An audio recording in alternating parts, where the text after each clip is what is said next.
Andy Ogles there in Tennessee. He introduced a resolution to amend the 22nd Amendment to allow President Donald Trump to seek a third term. Notably, his amendment only allows for non-consecutive terms, which would prevent Trump from having to run against scary Barack Obama in 2028.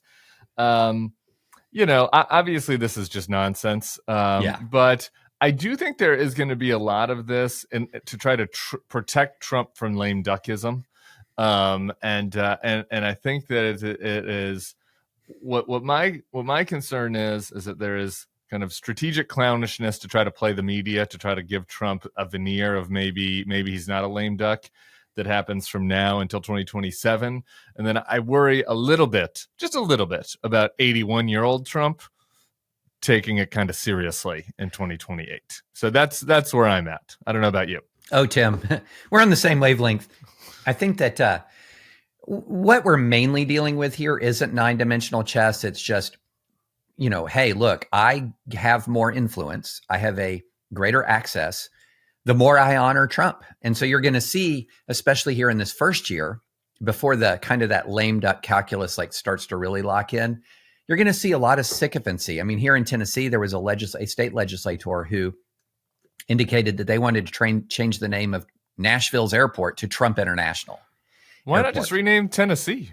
Oh, yeah. Tennessee feels like a woke name. Is that an Indian name of some kind? Absolutely. Why not call it Trump? Trumpistan. Trumpsy. Trumpasy. Yeah.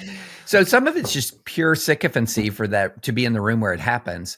But you do raise the really interesting point, because I was just saying to a friend of mine yesterday, a lot of people in Washington are very, very, very independently ambitious. And for right now, all of the incentives, if you're independently ambitious, are just to genuflect before the throne of Trump. Yeah. But soon enough, it's going to sink into people that Trump's done in 2028. So how does Trump maintain that hold once these very ambitious Washington politicians realize he's leaving the scene, and Don Jr. isn't a great heir, and that J.D. Vance did not light the world on fire in his vice presidential run? They're going to see an opening for themselves. And as you were saying, one way to try to combat that lame duckism is to try to create the illusion that Trump won't really be over. So, you might hear things like, we're going to amend the Constitution. That's the Ogles. Or, well, we'll run Vance Trump. Right. And then have Vance step aside. Right. Those kinds of things. You'll hear that and none of it's serious. It's all frivolous. It's all ridiculous. But it will be until Trump starts to take it seriously. Oh, right. And that's the thing that we're just listening to your story. I just thinking about Trump's brain. It's like, oh, once these guys start posturing, he's going to have to bat him down. Oh, and this is one way to bat him down. And then he starts to convince himself of it. Yeah. No, I think you'll see things like many law professors are saying that, right.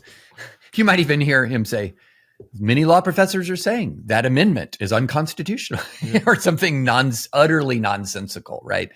But I'm with you. I think he'll float it, he'll entertain it, and maybe, as you were saying, an 81, 82-year-old Trump will indulge it, but it is legally, constitutionally frivolous.